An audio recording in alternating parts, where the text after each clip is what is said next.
it's been tough. Yeah.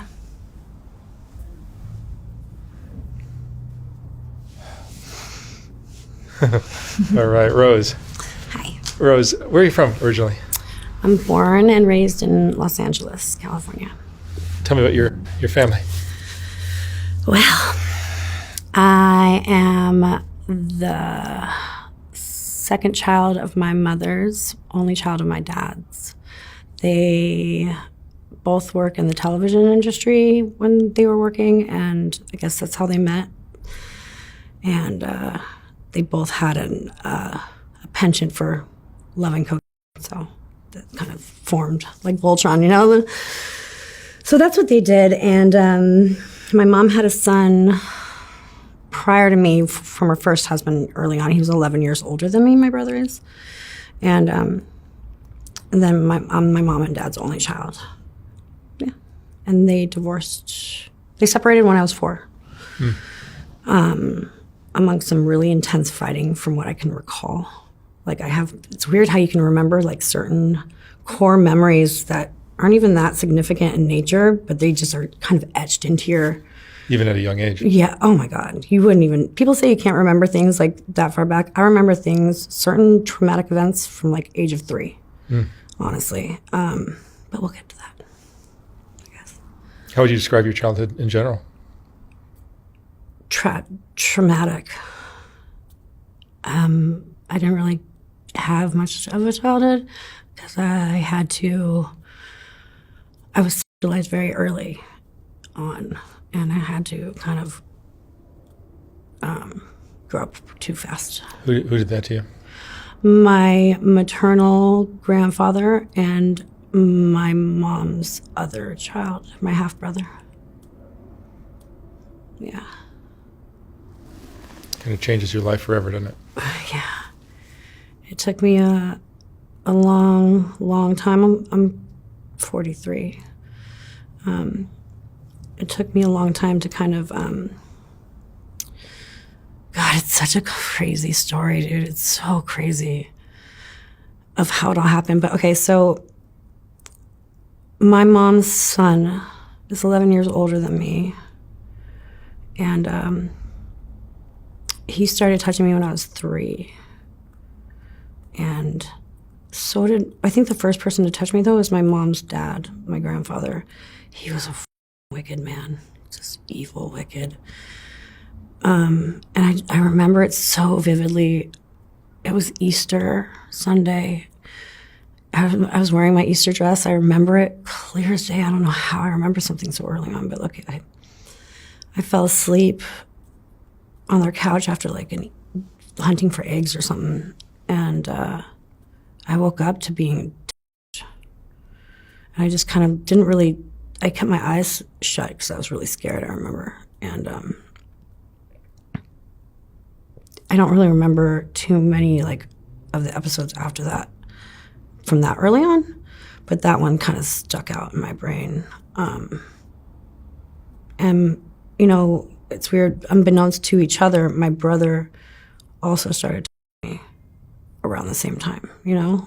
So it was kind of simultaneous in nature, but unbeknownst to each other. And I honestly believe that my grandfather touched my brother too, because it's a learned behavior, you know what I mean? Like, you don't just go out and start unless, I mean, I'm sure maybe somebody does, but like not usually. It's usually learned behavior. So I feel like that's why it was a lot easier for me to eventually forgive my brother. Or it runs in the family. Yeah. Well, that stopped with me. But yeah, so yeah, my childhood was, you know, really rather traumatic, peppered with some really fun, cool stuff peppered in. What kind of teenager were you? I was a nightmare. That was a nightmare. I went to 6 different high schools, 3 of which were in the Valley, and then 2 on the West Side, 3 on the West Side.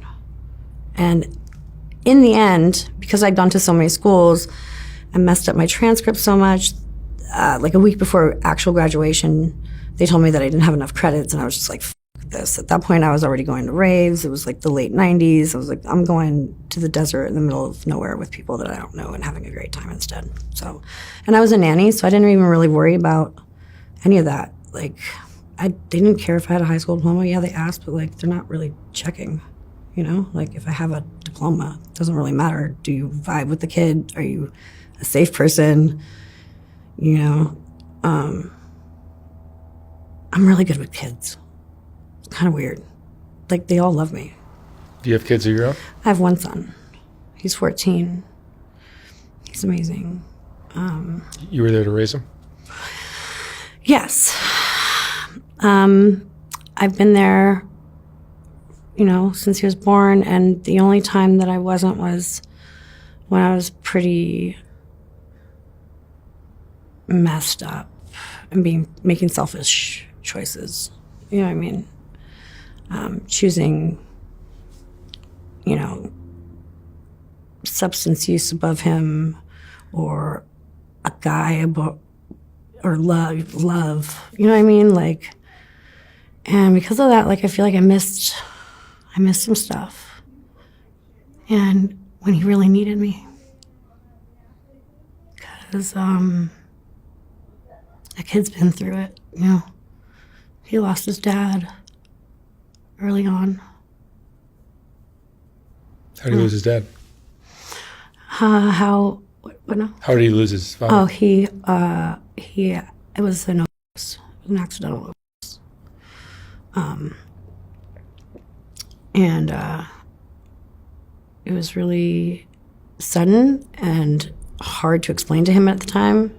It was really close to his birthday at the time. He was there when it happened, you know, and having to come back from where I was at and tell him that news because they didn't want to tell him. It was just so heartbreaking because he just didn't understand at first. He's like, okay, so, all right, but when am I going to see my dad again? When am I going to see my dad again? I'm like, baby, you're not going to see your dad again. It's really tough. This would be a hard conversation to have. It is, and like, I never thought I would have to have that conversation with him. Like, I know people that have died and stuff like that, but I never thought it would hit that close to home. Yeah, so that's been tough. And as he's gotten older, the sadness has kind of gave way to anger and acting out. And me being kind of passive and weak because I feel guilty. I feel, Were you using I overcompensate. As well? Were you using as well? Not the same thing. No. He liked downers and I liked uppers. Yeah. I liked past tense. How long were you using? I was using for a long time, and I maintained what I thought I maintained an addiction for 10 years with the route of ingestion that I was having it. This is crystal or crack? Crystal. I don't think they make crank anymore. Do they? No, crystal. Crack. Oh, no, not crack. I've never done crack. And I was so surprised when so many of my like normal friends are just like, oh yeah, I've tried crack. I'm like, what? What are you talking about? You just casually tried crack one time? Like, that's so weird. They're kind of like one or the other. Yeah, if you're into uppers. I'm good. What's weird is that I never really messed with crystal until I moved back here from Philly. And after I had my kid, and it was like a year and a half after I had him, and a friend of mine was like, here, try this. I was like, okay. Seems like a really brilliant idea to just start up a new habit at 31 years old. Genius. So I maintained it by smoking it for a minute, for a couple years. And then I went to a rehab. And while I was in a rehab, one of my bunkies was like, my boyfriend's in jail. He's in there with a guy who wants a pen pal. And I was like, all right, I've never done that. I can cross that off a bucket list, All right, had a jail pen pal in life. Cool, checked off. Well, that kind of snowballed into, God, guys that are in jail know how to sweet talk girls. Like, it is just so crazy how they're just so about you while they're in jail. Why is and it they have no so options. easy to fall into that kind of God, relationship? and then you know, oh, here I am being an idiot, idioting all over the place. Like, so dumb. Because they're not in the. Because they have no options. Well, but you're. And I'm right there. But you're not pressured into a relationship because he's in prison. Exactly. Well, that's way easier for me. It's, you know. No commitment. Stay there. Stay right.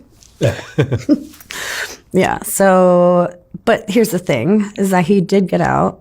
He was only in county jail, and he went to a program that was right near mine. And long story short, I left my program early. The next day, he left his program, and like two idiots in the night, we decided to join forces, form like Voltron, and that led to probably the darkest, most I can't even say that because it's a lot of that, but in my later years in life, one of the most things ever. Yeah, it was crazy.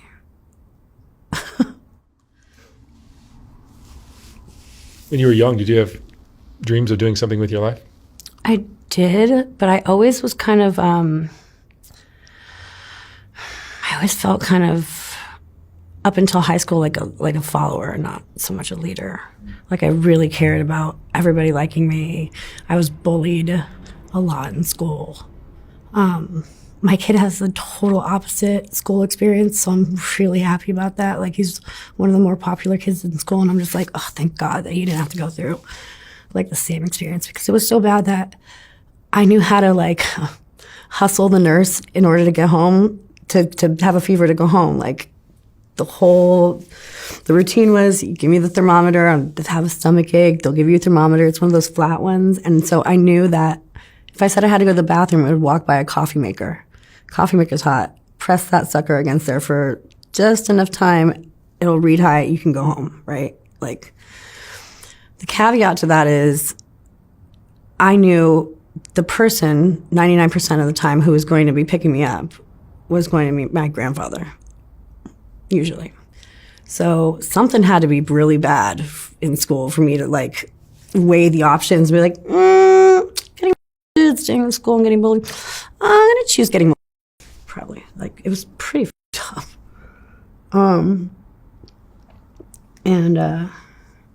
So, yeah.